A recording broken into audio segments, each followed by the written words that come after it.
Hello, আসসালামু আলাইকুম। হ্যাঁ ভাই, কেমন আছো? বিদেশে গিয়া কি তুমি জমিদার হয়ে গেছো? কি হয়েছে? কি করলাম আমি? চিলাইতেছো? কিস্তির বেড়া বাড়িতে এসে বুঝ হয়েছে টাকা পাঠাস না কিনলে? আরে 3 মাস ধরে কোম্পানি বেতন দিতেছে না, আমি টাকা কেমনে পাঠামু? নিজেই তো খাইতে পারতেছি না এখন বিদেশে এসে। খাবি কি না খাবি, বাঁচবি কি না বাঁচবি, এত কিছু বুঝি না, তুই আজকে টাকা পাঠাবি। Hello hello. আরে ভাই কি সমস্যা? লাউড দিয়ে কথা হইতেছেন কি লিগা? সারা রাত নাট ডিউটি করে আইছি, ঘুমাইতাম না, বাইরে গিয়ে কথা কইলে। আরে ভাই ছিলাম কি লেগে ভাই, তুই কথা কইতে পারতাম না রুমের ভিতরে বাড়িতে? এ মিয়া তর্ক করেন কি লিগা? রুমতে পারুন গিয়ে কথা কোন। এই রাকিব, কি শুরু করছো? নতুন প্লেয়ারের সাথে কেউ এরকম ব্যবহার করে? ভালোভাবে বললেই তো বাইরে যায় কথা বলে। হ্যাঁ রে, কি বুঝাই কইতাম?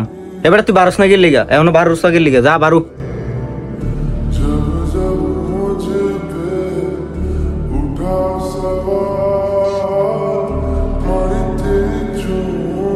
হে বেটা, তুই টাকা রইছস, যা।